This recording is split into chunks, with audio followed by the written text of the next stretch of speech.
We have welcome to those on YouTube because we have now turned on the feed. Right, can I have apologies for absence first, please? No apologies, Teacher.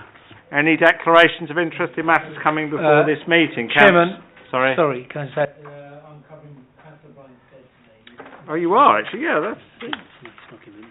It hasn't. All right. It appears that that was a late change somewhere. Hasn't got in the system. Thank you for that, Councillor Chantel. There is a slight. A slight age difference. That's why you might not notice it. Well.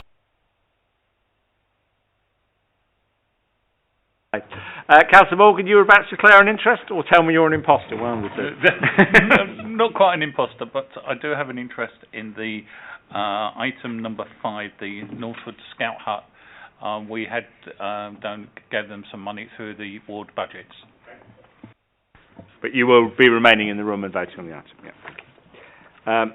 Can I take the minutes of the previous meeting before anybody? Well, I'm sure somebody will raise it, but apologies for absence. I think we've got them all the wrong way round.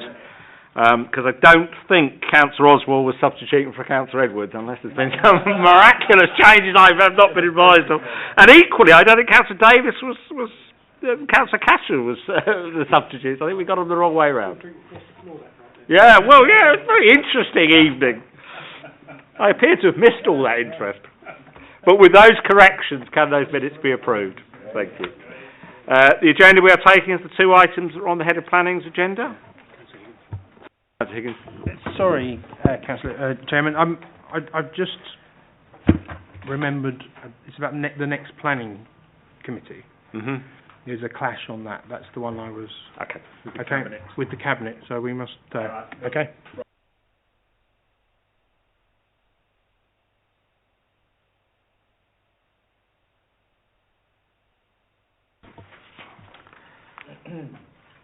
There are, all the items are in part 1 and there is 2 of them. So, without any further, we will move to item 6 please. First, Northwood Scout Group HQ, 87 Northwood Way, Northwood. Thank you, Chair. This site is occupied by Northwood Scout Group. They've been there for a number of years. Their existing hut has reached the end of its useful life. That's the constraints plan. You can see that it's in an area of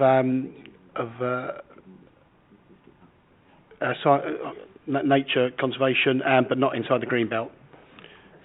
Oh, sorry, special. I can't remember what it was called. Special local interest. Yep.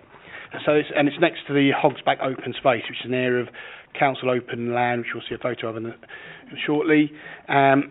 The existing hut has reached the end of its useful life. They're seeking approval to replace it with a slightly larger hut, a more accessible hut. It doesn't have level access. The existing hut has steps up to its entrance, so you can't get wheelchairs in. This will have level access.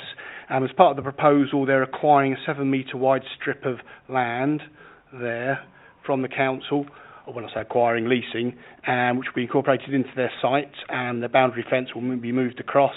And they're not actually building on that land, it's just apart from the new fence line that will be here.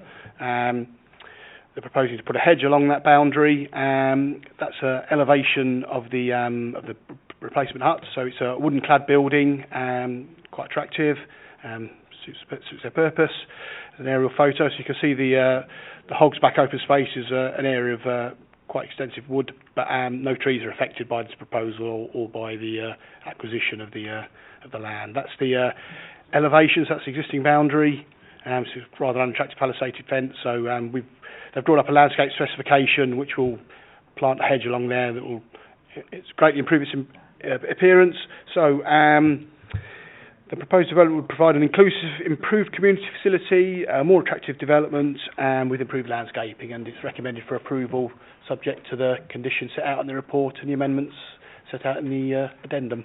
Thank you. So there's a picture of it from the front. Oh, go on, whichever of you wishes. Councillor Edwards, go on. I will second.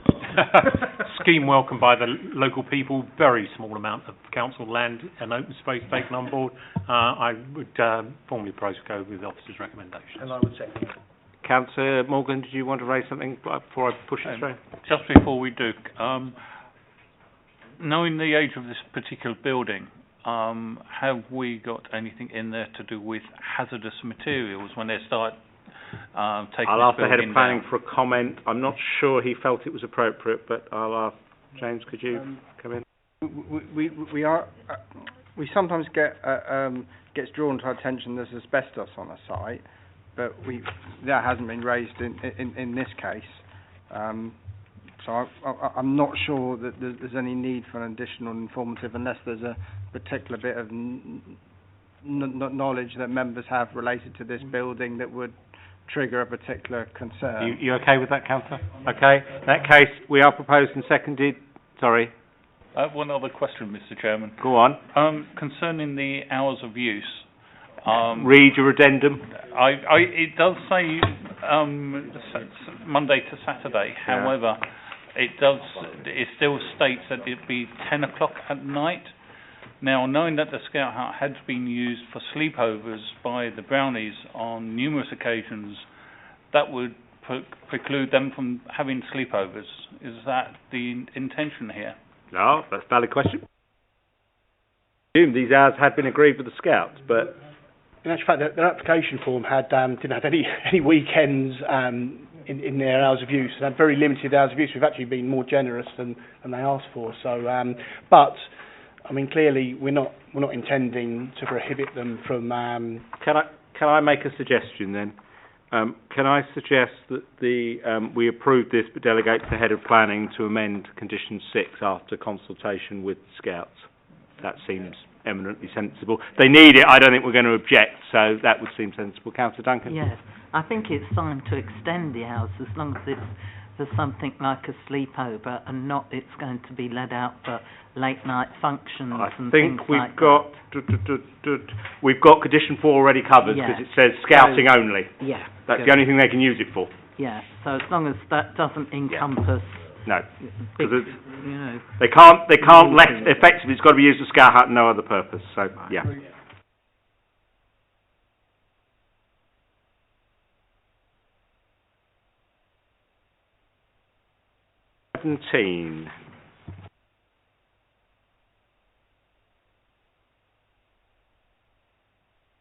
Thank you, Chair. This is the site. Members will recall that this application was originally presented to the Major Applications Committee in August of last year, when the officer's recommendation for approval was agreed, subject to the completion of a legal agreement. As part of the work involved in the preparation of the legal agreement, it's come to light that a small parcel of land adjacent to site access at the junction of Ashley Road and Cowley Mill Road, which was included in their red line boundary and wasn't actually under the ownership of the applicant, and they hadn't served notice on the owner because they were unaware at the time. In order to regularise the matter, the applicant has provided an appropriate notice and advertised the application in the Uxbridge Gazette, and we reconsulted on the site, on the application. Any additional responses received from local residents have been included in the new report. So nothing's changed with the application. It's identical to the one that was approved by committee last year, and we're satisfied that policy hasn't changed materially that would lead us to reach a different conclusion. So it's back to 4 members with a recommendation to approve. Thank you. There's an addendum. Subject to the changes set out in the addendum. Which includes amending the date of the S106, because clearly it was for last September, which was a little past, I believe. Councillor Cooper, you wishes to address us on this one? Bearing in mind, of course, this is a scheme we've already seen and approved.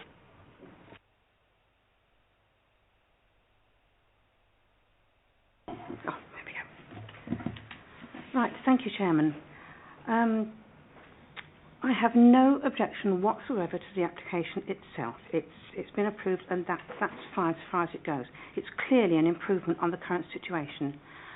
And the proposed highways work should go some way to ameliorating the traffic problems identified in the report. There has been an issue that residents have brought about double yellow lines, and that is what I want to talk about tonight, because they do appear to have changed. And I don't think they're even in the report tonight, but there is a reference to them. I wish to state my unequivocal support for the residents of 77 to 80 of Cowley Mill Road who would be disproportionately affected by double yellow lines. The P-Tower score of 1B here is very poor, so residents are dependent on their cars, as are their visitors, especially those who are elderly, frail or disabled, and who are disappointed that they can't be here tonight because of that. Parking is already at a premium in Cowley Mill Road, and double yellow lines will cause real hardship to those affected. Double yellow lines will cause significant stress and anxiety for these residents, impacting on their quiet enjoyment of their property, and will no doubt adversely affect the value of their property should they decide the development impacts so much on their lives that they need to move. And as things stand, it might well. They'd find themselves in a double bind because they might no longer be able to afford to move because of the reduction in value. I appreciate that planning does not take into account property values in this kind of context. I only ask the committee to look at the circumstances of these residents and how their lives will be adversely affected if double yellow lines are implemented. The junction, as it stands, is highly unsatisfactory. At present, large commercial vehicles can be seen mounting the curb and having to swing out across both carriageways of Cowley Mill Road to get round the junction. At any time that I have walked down there, which I do quite regularly, I have seen an example of this dangerous practice. It's not a problem that will be solved simply by putting in double yellow lines. The junction needs significant modification, and problems could be greatly reduced by introducing a one-way system in the industrial estate. I hope that you will find some way of considering these proposals. Thank you, Councillor. Before I make some comment on the powers that we have before us, do members have any questions? No. Councillor Duncan. Thank you, Chair. Thank you, Councillor Cooper. I can see the properties. I do know this part of Uxbridge quite well, as I'm sure probably all of us do. Do any of these residents have the opportunity or even existing off-street parking, do you know? Limited. Some of them have some, yes. Okay, I'll close that there. I could remind committee that two things in relation to the councillor's well-made points, but we are very close to the edge of our powers. We approve these schemes subject to evidence that the traffic can be made to work. As I'm sure you're all well aware, any final scheme is subject to formal consultation with residents and a traffic order and falls in the purview of Councillor Burrows as the Cabinet Member for Planning and Transportation. We do not agree the yellow lines. In fact, the plan with yellow lines on is not part of the plan pack for tonight. So much as we might like to get into a wonderful discussion about what's possible and what's not possible, it will ultimately be the highway engineers and Councillor Burrows in following residents' consultations that will make those final decisions. And I think that's exactly the position. So whilst I can understand the residents' issues, they will need to respond formally to the traffic order consultation that will appear. Councillor Oswald. Yes, thank you very much, Chairman. Councillor Cooper, wonderful. On Monday I wrote on here, double yellow, 77 to 80Y. So obviously it's in the report and we've both read it. So if we can't deal with that tonight, Chairman, why is it in the report? I mean, I understand everything that you said, and I totally agree with what you said. This has to go another way, has to go another route, has to go through probably a petition process. If residents wish to make a petition, it goes that way, but it has to be formally consulted upon it and will be subject to a traffic order is the only way it can be implemented. Thank you, Chairman, but I was just wondering why. Because looking at the plans, there are no entrances opposite 77 to 80. We all know Cowley Mill Road is quite narrow anyway.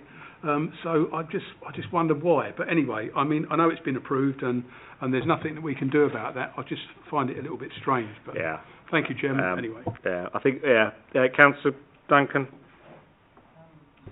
It refers to the improvement of Wallingford Road Junction, that we enter into an agreement, highway works to include priority junction, etc., and improvement of Wallingford Road Junction. I mean, it's not immediately apparent what the improvement is, unless it is these yellow lines, in which case... Well, it is actually part of says, section it says 106? Cowley Mill Road, footway widening, land dedication, improvement of the junction, new parking loading restrictions. Yeah. Well, But they are we- subject to the F278, which is subject to traffic orders and consultation. So, Yeah, well, what I'm saying is, this improvement of Wallingford Road Junction, what is it? if your attention is drawn to page It's 72, page 72 in the plan pack. I think it widens that junction a little bit. Yes, it does.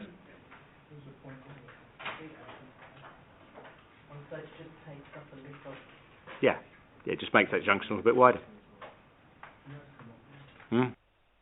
Sorry, through you, Chairman. Ashley Road is actually widened Yeah, as well. there's isn't it? a little bit of, It's been taken off a bit there. yeah, So. well, and they are included. Yeah. So. yeah. Good. In that case, can I have a proposer and seconder, please? Usual two. All those in favour, please clearly show. Thank you very much. That one's approved. And we close. Thank you very much indeed.